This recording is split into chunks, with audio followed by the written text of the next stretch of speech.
Guys, अभी हम लोग देख रहे हैं design and analysis of algorithm. और design and analysis of algorithm में हम लोग स्टार्ट करने जा रहे हैं मॉड्यूल 1, जो कि है एनालिसिस ऑफ एल्गोरिथम वाला पार्ट। ओके, तो चलिए स्टार्ट करते हैं अपना मॉड्यूल 1 डा means design and analysis of algorithm. इससे पहले इसका हमने सिलेबस डिस्कशन कर लिया था और क्या क्या पढ़ना है सब कुछ जान लिए थे।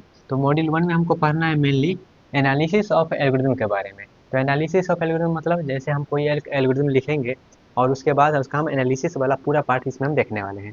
ओके, तो सबसे पहले ये स्टार्ट करते हैं और जानते हैं एल्गोरिथम आखिर होगा क्या है। तो एल्गोरिथम पहले होता क्या वो जान लेंगे और उसके बाद ना हम जानेंगे एल्गोरिथम आखिर लिखना क्यों है, इस सब के बारे में हम लोग जानकारी लेंगे। ओके, तो यहाँ पे हमारा सिलेबस का नाम भी है क्या, design and analysis of algorithm. यहाँ पर भी एक एल्गोरिथम आ रहा है, ठीक है। और यहाँ पे मेरा मॉड्यूल का नाम भी है एनालिसिस ऑफ एल्गोरिथम। तो सबसे पहले ये जानते हैं आखिर एल्गोरिथम होता क्या है।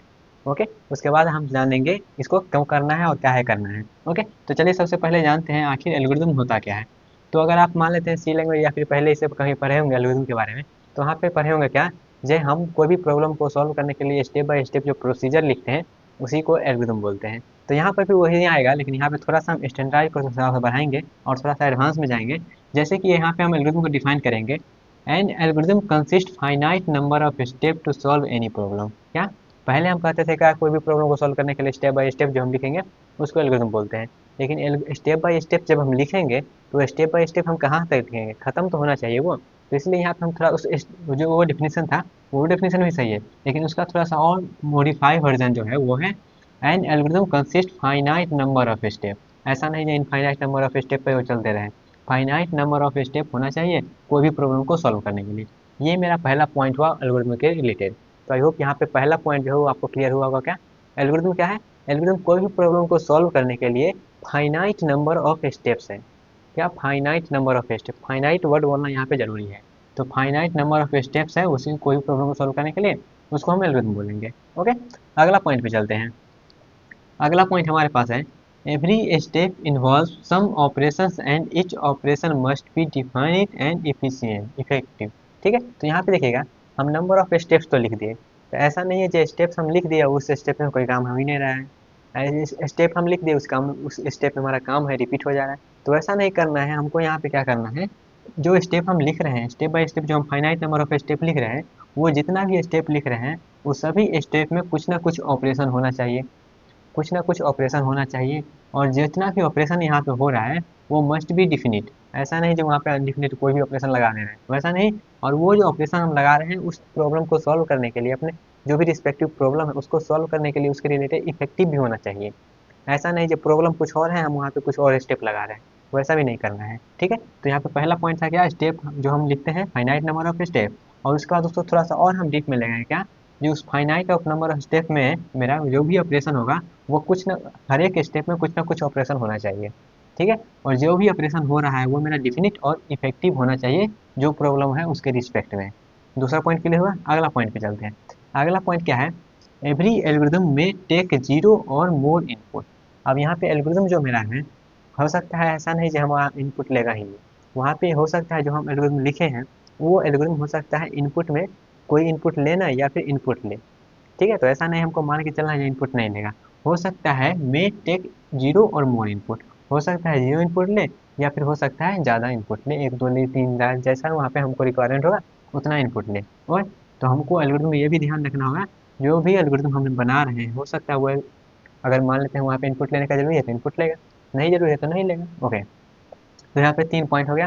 पहला पॉइंट क्लियर, दूसरा पॉइंट क्लियर, तीसरा पॉइंट क्लियर। हर एक पॉइंट को अच्छे से समझिए। और ये जब ये मॉड्यूल है इस मॉड्यूल में हम थोड़ा सा ज़्यादा समय लेंगे, ये वो इसलिए क्योंकि ये मॉड्यूल आपको अगर अच्छे से समझ में आ गया तो आगे का हमारा जो भी स्टोरी होगा वो थोड़ा सा ईजी हो जाएगा। मतलब जब भी हम कोई एल्गोरिथम लिखेंगे उसका एनालिसिस करना हमारे लिए ईजी हो जाएगा। इसलिए इसमें हम थोड़ा सा ज़्यादा पेशेंसली चलेंगे और धीरे धीरे चलेंगे। ओके, 3 पॉइंट क्लियर हुआ, अगला पॉइंट क्या है, every algorithm must produce at least one output.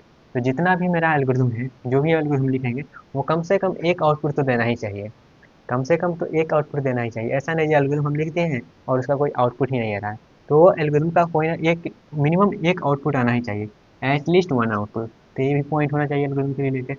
Okay, उसके बाद हम समराइज भी करेंगे जब पूरा पॉइंट खत्म हो जाएगा उसके बाद। अगला पॉइंट मेरा क्या है, every algorithm should terminate in finite amount of time. जितना भी एल्गोरिथम यहाँ पे लिख रहे हैं वो फाइनाइट अमाउंट ऑफ टाइम में खत्म होना चाहिए। अब finite of amount of time यहाँ पे देखिएगा, हम बोले थे क्या ऊपर में, फाइनाइट नंबर ऑफ स्टेप में होना चाहिए। और फाइनाइट नंबर ऑफ स्टेप में होना चाहिए, इसका मतलब ये नहीं, ये फाइनाइट नंबर ऑफ स्टेप तो हम लिख दिए, और वो इतना ना टाइम ले रहा है जो इनफाइनाइट टाइम जैसा समझ में आ रहा है। ठीक है, तो ऐसा नहीं करना है, यहाँ पे ऐसा लिखना है जो कि फाइनाइट अमाउंट ऑफ टाइम ले। ऐसा नहीं जो हम वेट करते रह जाएं आउटपुट का, आउटपुट आया है नहीं, तो उस केस में भी वो एल्गोरिथम मेरा इफिशिएंट नहीं होता है। ओके, तो ये एल्गोरिथम के बारे में यहाँ पे हम 3-4 पॉइंट लिखे थे, आई थिंक आपको समझ में आया होगा। तो चलिए एक बार समराइज करते हैं सभी पॉइंट को। पॉइंट क्या है मेरे पास, पहला हम पॉइंट था क्या, एल्गोरिथम के रिलेटेड जो भी एल्गोरिथम लिखेंगे वो फाइनाइट नंबर ऑफ स्टेप में होना चाहिए। दूसरा पॉइंट था क्या, जितना भी स्टेप है वो हर एक स्टेप में कोई ना कोई ऑपरेशन होना चाहिए, और वो ऑपरेशन भी ऐसा होना चाहिए कि वो डिफिनिट होना चाहिए और इफेक्टिव होना चाहिए। ओके, उसके बाद अगला पॉइंट हम जाने कोई भी जो भी एल्गोरिथम है वो जीरो या फिर उससे ज़्यादा इनपुट ले सकते हैं। उसके बाद ये जाने एल्गोरिथम जो मेरा है वो एटलीस्ट वन आउटपुट प्रोड्यूस करेगा ही करेगा। उसके बाद ये जाने जो एल्गोरिथम मेरा है वो फाइनाइट अमाउंट ऑफ टाइम लेगा। ओके, तो ये सब पॉइंट था एल्गोरिथम के बारे में। इससे आपको आइडिया लग गया होगा कि एल्गोरिथम आखिर मेरा होता क्या है। ओके, और वो होता है और वो कैसा होता है और कैसा होना चाहिए। ओके, उसके बाद ये तो एल्गोरिथम के बारे में हो गया। अब एल्गोरिथम के बारे में ये जानते हैं जो एल्गोरिथम का लाइफ साइकिल क्या होता है, मतलब कहाँ से खत्म हो गया और कहाँ तक जाएगा। ठीक है, कहाँ से स्टार्ट हो गया कहाँ तक जाएगा, तो एल्गोरिथम का लाइफ साइकिल आप जानते हैं। ओके, लाइफ साइकिल मतलब क्या होता है, मतलब कहाँ से वो आया और कहाँ तक जाएगा। ठीक है, कहाँ से स्टार्ट हुआ कहाँ खत्म हुआ।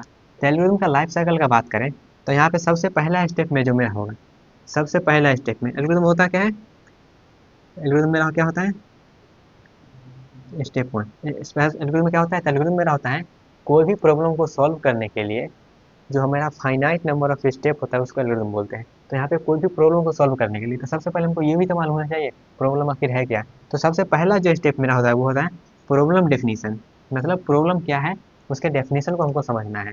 मतलब प्रॉब्लम आखिर कहना क्या चाहता है, प्रॉब्लम आखिर है क्या, तो उस प्रॉब्लम को हमको समझना है। प्रॉब्लम कुछ भी हो सकता है, वो रियल लाइफ हो या फिर कोई भी वहाँ पे टेक्निकल हो या फिर नॉन टेक्निकल हो, कोई भी प्रॉब्लम हो सकता है। ठीक है, तो वहाँ पे जो भी प्रॉब्लम है उस प्रॉब्लम को पहले हमको समझना होगा। तो सबसे पहला स्टेप में एल्गोरिथम लाइफ साइकिल में सबसे पहला स्टेप है कोई भी प्रॉब्लम को समझना, क्योंकि एल्गोरिथम का डेफिनेशन ही है जब हमको प्रॉब्लम को स्टेप बाय स्टेप सॉल्व करना है फाइनाइट अमाउंट ऑफ टाइम में।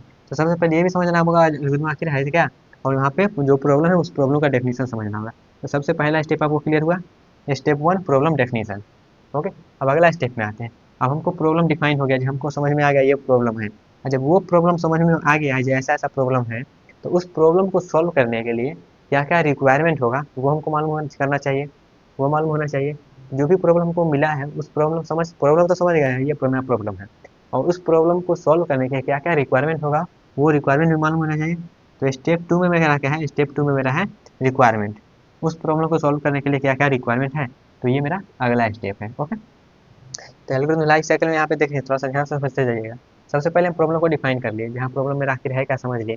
उसके बाद उस प्रॉब्लम को समझ लिए, और उसके बाद उस प्रॉब्लम के लिए क्या क्या नीड है क्या क्या रिक्वायरमेंट है वो सब समझ लिए। उसके बाद अगला जब हम रिक्वायरमेंट समझ लिए, रिक्वायरमेंट हमको मिल गया, अब ये जब हमको प्रॉब्लम मिला है उस प्रॉब्लम को सॉल्व करने के लिए हम क्या करेंगे, अपना लॉजिक बिल्ड करेंगे, डिजाइनिंग करेंगे, या किस प्रकार से हम करेंगे तो ये प्रॉब्लम सॉल्व होगा। ठीक है, तो अगला मेरा स्टेप है क्या, लॉजिक या फिर डिजाइनिंग का। ठीक है, ये मेरा हुआ स्टेप थ्री। इस तरीके से आप लिखते भी जाइएगा, step one step two step three. Okay, तो ये मेरा हुआ स्टेप थ्री जो कि है लॉजिक एंड डिजाइनिंग वाला पार्ट। ठीक है, अब हम डिजाइन भी कर लिए, जिस प्रकार से हमको काम करेंगे तो ये प्रॉब्लम सॉल्व हो सकता है। अब डिजाइन कर लिए तो हमको उसको आप डेवलप भी करना पड़ेगा, क्योंकि यहाँ पे हमको सॉफ्टवेयर बनाना है। ठीक है, एल्गोरिथम को डिजाइन करके हमको यहाँ पे सॉफ्टवेयर बनाना है, उस प्रॉब्लम को सॉल्व करना है कंप्यूटराइज मेथड से।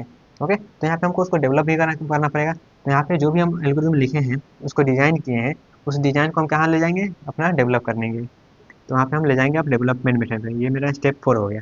अब वहाँ पे डेवलप करेंगे, वो कोडिंग लैंग्वेज से हो या फिर कोई भी मशीन लर्निंग या फिर आर्टिफिशियल इंटेलिजेंस, जैसे भी वहाँ पे हमको क्या करना है डेवलप करना है अपने एल्गोरिथम को। जो भी रिक्वायरमेंट होगा जैसे भी होगा वहाँ पे डेवलप कर लिए। ठीक है, अब यहाँ पे लॉजिक बना लिए, डेवलप कर लिए। अब डेवलप करने के बाद हमको क्या होगा, चेक भी तो करना पड़ेगा ये काम कर रहा है क्या नहीं कर रहा है। तो हमको क्या होगा, उसमें वैलिडेशन चेक करना पड़ेगा, तो जो कि मेरा अगला स्टेप होगा। तो स्टेप मेरा फाइव क्या है, वैलिडेशन चेक करना है जो हम एल्गोरिथम डिजाइन किए हैं, जो मेरा डेवलप किए हैं वो काम कर रहा है या सही से नहीं। ठीक है, तो अगला मेरा क्या होगा, वैलिडेशन होगा। जब वैलिडेशन हो गया, काम कर रहा है ठीक है, थोड़ा काम कर रहा है सही चल रहा है, उसके बाद मेरा क्या होगा, अब वहाँ जो एल्गोरिथम बनाए हैं हो सकता है वो ज़्यादा टाइम लगा हो सकता है ज़्यादा कॉस्ट लग गया होगा। तो हमको अब एनालाइज करना होगा, जो हम डेवलप किए हैं अपना प्रोग्राम उसको अब एनालाइज करना पड़ेगा, एनालिसिस करना पड़ेगा, जो कि मेरा अगला स्टेप में होगा। ठीक है, वैलिडेट कर लिए जो हमारा सही चल रहा है, उसके बाद हम एनालाइज करेंगे। ये एल्गोरिथम हम बना लिए, ये प्रॉब्लम को हम पहला मेथड से सॉल्व कर लिए। अब उसको एनालाइज करेंगे जो उसमें कितना टाइम लग रहा है, कितना मेमोरी स्पेस लग रहा है, कितना कॉस्ट खर्चा हुआ, ठीक है, कितना रजिस्टर लग रहा है मेमोरी, कितना वो यूटिलाइज कर रहा है सीपीयू का, वो सब वहाँ पे एनालाइज करेंगे।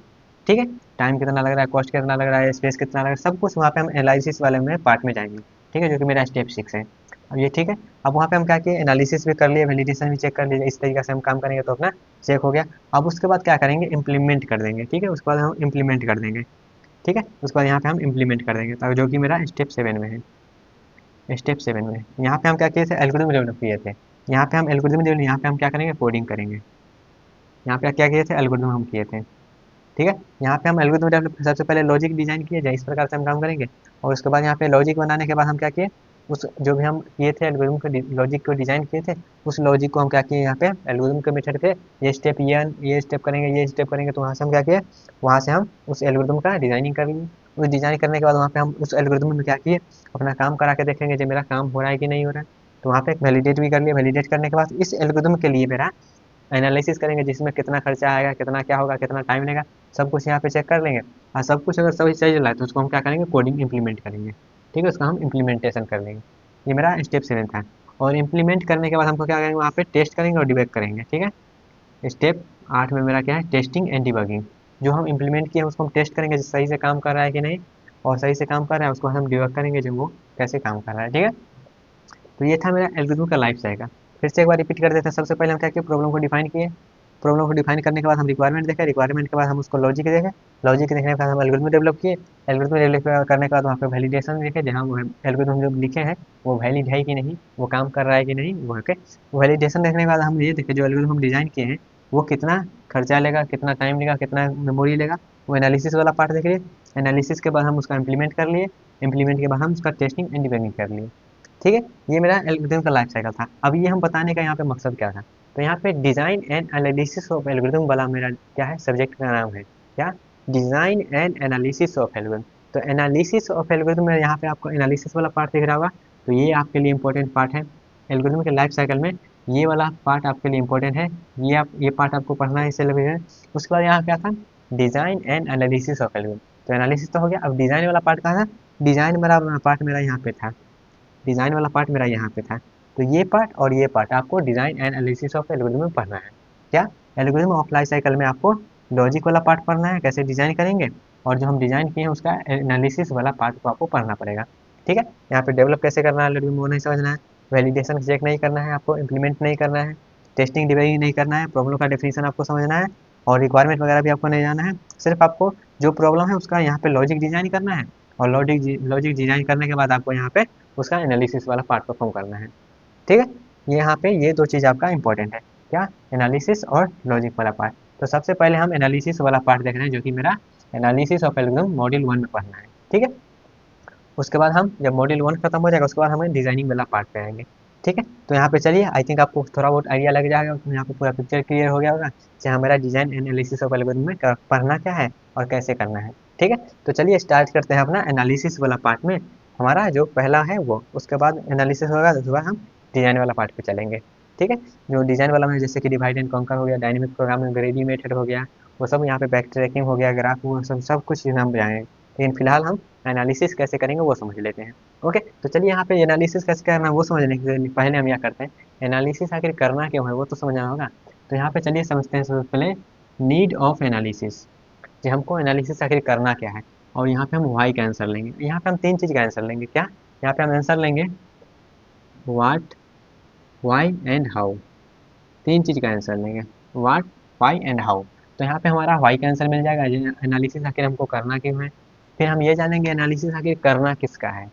ठीक है, उसके बाद हम जानेंगे एनालिसिस आखिर करना कैसे है। ठीक है, how, how to analyse, what to analyse, why to analyse.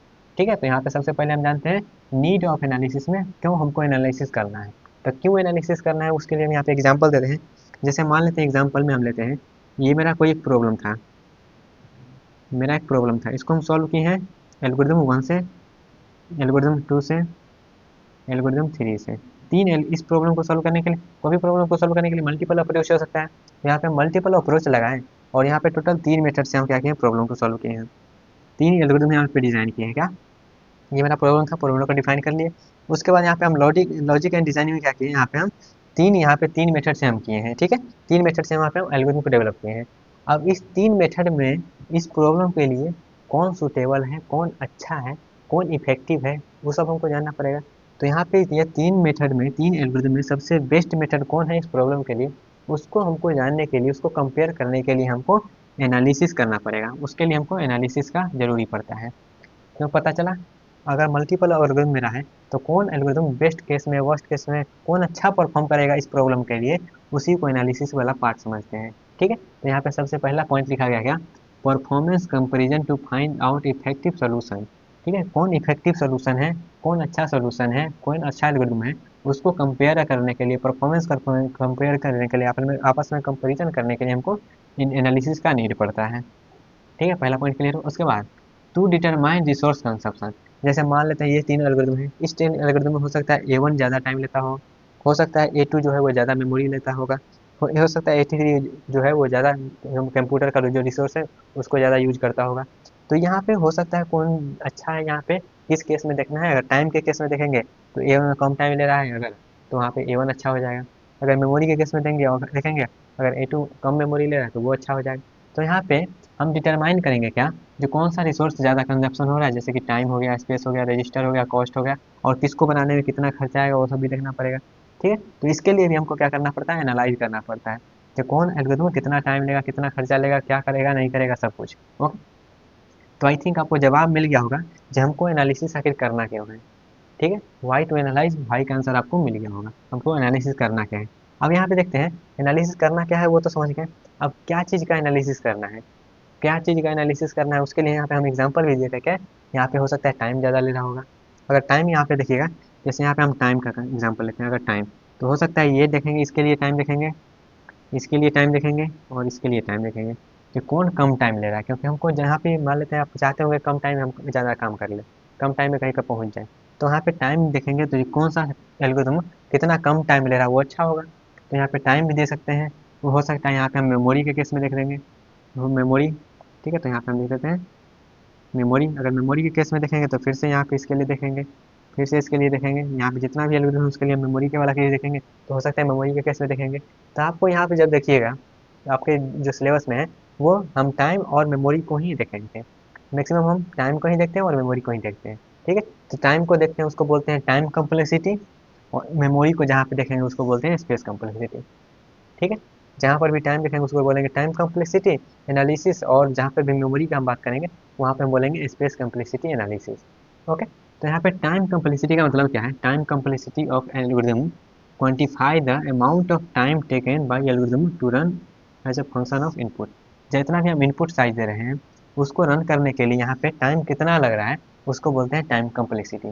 ठीक है, सेम मेमोरी यहाँ पे जो है वो स्पेस कम्प्लेक्सिटी में क्या होगा, space complexity of an algorithm quantify the amount of space taken by algorithm to run as a function of input size। जो भी हम इनपुट साइज दे रहे हैं उसके लिए मेमोरी कितना लग रहा है, उसके लिए यहाँ पे जितना भी एल्गोरिथम होगा उसके लिए हम जो कम कम अपना एनालिसिस करेंगे उसको बोलेंगे स्पेस कम्प्लेक्सिटी।